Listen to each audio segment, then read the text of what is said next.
Hello दोस्तों, मैं हूं जगदीश जोशी। आज के इस वीडियो में हम लोग दो माइक्रो स्विच के साथ में हम कॉन्टैक्टर के कंट्रोलिंग करेंगे। अब कंट्रोलिंग हम लोग किस पर्पज़ के लिए करेंगे? आप लोगों ने अक्सर देखा होगा हमारे न्यूमेटिक सिलेंडर या फिर हाइड्रोलिक सिलेंडर, हम लोग एक बार मान लो कंट्रोल ऑन करते हैं। यहाँ पे तो मैंने एमसीबी यूज की हुई है, आप चाहो तो कंट्रोल ऑन के लिए एक एनो पुश बटन यूज कर सकते हो और उस एनो पुश बटन से आप लोग एक रिले यहाँ पे ऑन करवा सकते हो। जैसे कि यहाँ पे मेरे पास एक रिले है ओमरॉन की, तो सिंपली आप लोग इस टाइप की रिले यहाँ पे ऑन करवा सकते हो।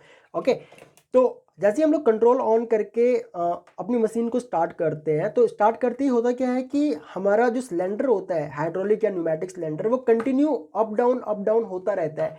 ओके, तो वो किस तरीके से होता है? जैसे ही सिलेंडर अप गया तो हमारा एक लिमिट स्विच यहाँ पे प्रेस होता है, सप्लाई को वो काटता है, ठीक है। एंड उसके बाद हमारा सिलेंडर डाउन आने लग जाता है। जब डाउन आता है तो नीचे जो लिमिट स्विच हमारा लगा हुआ है, चाहे लिमिट स्विच हो या फिर सेंसर हो, वो सप्लाई को काटता है एंड हमारा सिलेंडर वापस से ऊपर चले जाता है। अब ये जो प्रोसेस है हमारा वो कंटिन्यू चलता रहता है जब तक हम लोग इसको ऑफ ना करें, ठीक है। ऑफ करने के लिए भी आप चाहो तो यहाँ पे एनसी पुश बटन यूज कर सकते हो, ठीक है। तो ये कंट्रोलिंग किस तरीके से होती है, बिल्कुल स्टेप बाय स्टेप आज के इस लेक्चर में हम लोग समझने वाले हैं। लेक्चर आप लोग आखिरी तक जरूर देखना। बहुत ही सिंपल लैंग्वेज में और बहुत ही आसान तरीके से मैं आपको आज के इस लेक्चर में कंट्रोलिंग सिखाने वाला हूँ। ये हम लोगों के पास जो माइक्रो स्विच है, मैं एक काम करता हूँ, इस माइक्रो स्विच का कवर ऊपर से हटा देता हूँ। तो यहाँ पे आप लोगों को देखने को मिलेगा कि इसमें 3 टर्मिनल होते हैं, कॉमन, एनओ और एनसी।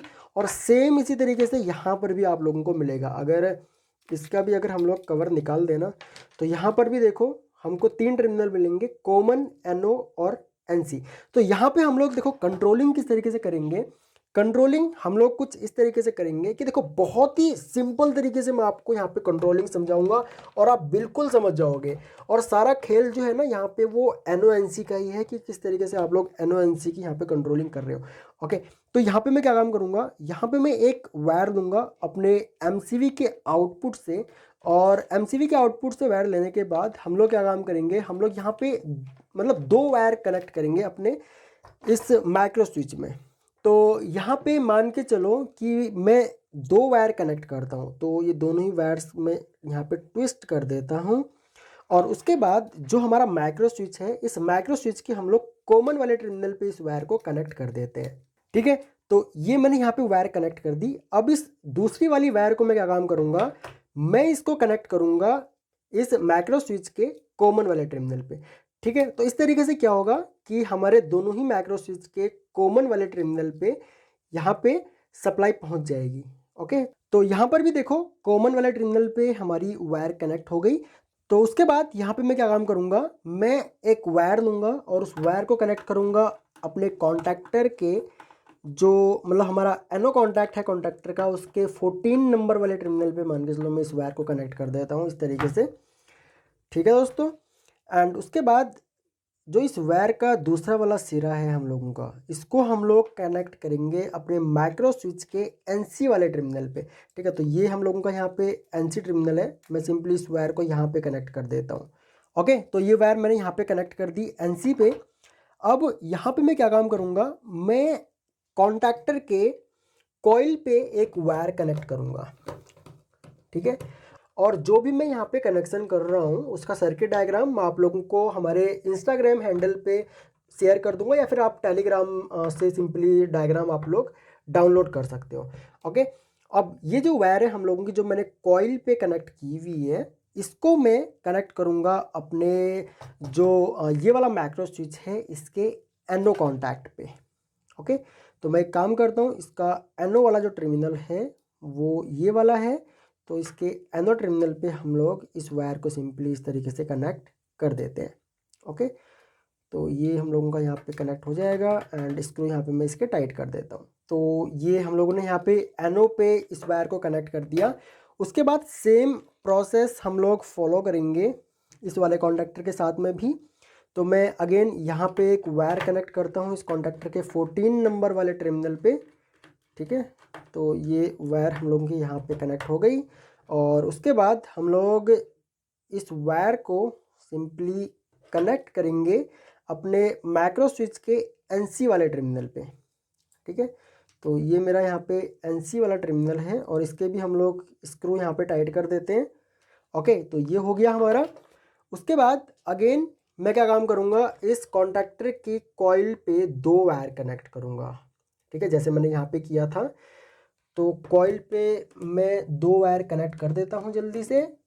तो यहाँ पे देखो ये वायर हम लोगों की कनेक्ट हो गई, और इस वायर का जो दूसरा वाला सिरा है इसको मैं कनेक्ट करूँगा एनो कॉन्टैक्ट पे 13 नंबर वाले टर्मिनल पे। ठीक है, तो ये वाली वायर भी हम लोगों की यहाँ पे कनेक्ट हो गई। ओके, उसके बाद जो ये वाली वायर है जो हम लोगों ने इस कॉन्टैक्टर के कॉइल पे कनेक्ट की है, इसको हम लोग कनेक्ट करेंगे माइक्रो स्विच के जो हमारा एनो वाला कॉन्टैक्ट है। ठीक है, तो ये हमारा एनो वाला कॉन्टैक्ट है, तो इस पे मैं इस वायर को सिंपली इस तरीके से कनेक्ट करता हूँ, एंड इसके भी स्क्रू यहाँ पे मैं टाइट कर देता हूँ। तो ये भी स्क्रू यहाँ पे टाइट हो गए। तो कंट्रोलिंग मेरी यहाँ पे अभी कंप्लीट हो चुकी है। ठीक है, कंप्लीट कंट्रोलिंग हम लोगों ने यहाँ पे कर दी। अब मैं एक काम करता हूँ, सिंपली पावर ऑन करता हूँ, एंड यहाँ पे जो हमारा एमसीबी है सिंगल पोल का, इसको भी हम लोग ऑन करते हैं। ठीक है, अब यहाँ पे देखो आप लोग, ठीक है, सिंपली अब आप लोग समझने की कोशिश करना। यहाँ पे मान के चलो कि सिलेंडर हमारा ऊपर गया, और ऊपर जाने के बाद मान अभी तो फिलहाल दोनों ही कॉन्टैक्टर हम लोगों के ऑफ है। यहाँ पे मैं एक काम करता हूँ, ये लिमिट स्विच हम लोगों का प्रेस हुआ, एंड सिलेंडर हमारा अभी ऊपर की तरफ जा रहा है। ओके, ऊपर गया, और अब जैसे ही ऊपर गया तो अब ऊपर वाला जो लिमिट स्विच है हम लोगों का, इसने इसको कट कर दिया। अब कट करते ही अब सिलेंडर हमारा नीचे आ गया, तो ये वाला कॉन्टैक्टर हमारा होल्ड हो गया, ये वाला हमारा ऑफ हो गया। ठीक है, अब नीचे आया तो ये वाला लिमिट स्विच हम लोगों का प्रेस हो गया, तो वापस से हमारा ये वाला कॉन्टैक्टर ऑन हो गया और ये वाला ऑफ हो गया। तो ये प्रोसेस हम लोगों का कंटिन्यू इस तरीके से चलता रहेगा। जैसे ही एक लिमिट स्विच हम लोगों का प्रेस होगा तो एक कॉन्टैक्टर ऑन होगा, दूसरा ऑफ होगा, और जब दूसरा वाला लिमिट स्विच हम लोगों का प्रेस होगा तो एक कॉन्टैक्टर ऑफ होगा, मतलब दूसरा वाला हमारा ऑन हो जाएगा और पहले वाला हमारा ऑफ हो जाएगा। तो ये प्रोसेस हम लोगों का कंटिन्यू चलता रहेगा। अब कब तक चलता रहेगा, वो तब तक चलता रहेगा जब तक आप या तो कंट्रोल ऑफ ना कर दो, ठीक है, या फिर आप जो आपने मैन एमसीबी यहाँ पे यूज़ किया हुआ है उसको आप ऑफ ना कर दो। ओके, आई होप कि आप लोगों को ये कंट्रोलिंग समझ में आई होगी। बहुत ही सिंपल था। इसका एनओ आप लोगों ने क्या काम करना ना, सिंपली इस माइक्रो स्विच के कॉमन पे आप लोगों ने पहले तो सप्लाई दे देनी है। उसके बाद जो इसका एनओ टर्मिनल है उससे आपने एक कॉन्टैक्टर या फिर रिले की कॉइल को सप्लाई दे देनी है। ठीक है, उसके बाद क्या काम करना है, आप लोगों ने दूसरे वाले माइक्रो स्विच के एनसी से एक वायर लेनी है, और कॉन्टैक्टर के सीरीज में जो कॉन्टैक्टर का जो एनोड टर्मिनल रहता है इसके सीरीज में आप लोगों ने कनेक्ट करके और आउटपुट लेकर के सीधा कॉइल को दे देना है। सेम प्रोसेस इस कॉन्टैक्टर के साथ में भी आप लोगों ने करना है। तो इस तरीके से आपका ये कंट्रोलिंग जो है वो हो जाएगा, और इस तरीके की कंट्रोलिंग बहुत जगह यूज होती है। आप लोगों ने इंडस्ट्री में काफ़ी देखे होंगे ऐसे प्रोसेस की कंट्रोल ऑन करते हैं हम लोग, तो हमारा जो सिलेंडर है चाहे न्यूमेटिक हो, हाइड्रोलिक हो, या फिर कोई अदर हम लोगों का कोई स्लाइड चल रहा है, तो वो कंटिन्यू हम लोगों का चलता रहता है जब तक हम लोग कंट्रोल ऑफ ना कर दें। चाहे वो एनसी पुश बटन हो आपका, या फिर आप नॉर्मल कोई सिलेक्टर स्विच यूज़ कर रहे हो, या फिर कोई एमसीबी यूज़ कर रहे हो। तो आई होप कि आपको ये कंट्रोलिंग समझ में आई होगी। बाकी अगर आप लोगों का कोई भी डाउट हो इस टॉपिक से रिलेटेड तो मुझे वीडियो के नीचे कमेंट करके ज़रूर बताना, और अगला वीडियो आप लोगों को किस टॉपिक के ऊपर चाहिए वो भी मुझे आप लोग प्लीज़ ज़रूर बताना। मैं आप लोगों के सारे कमेंट्स पढ़ता हूँ और मुझे काफ़ी अच्छा लगता है, हम लोग काफ़ी मोटिवेट होते हैं आप लोगों के कमेंट्स पढ़ करके। सो इस वीडियो लेक्चर में इतना ही गाइस, थैंक्स फॉर वॉचिंग। मिलते हैं अपने नेक्स्ट वीडियो लेक्चर में।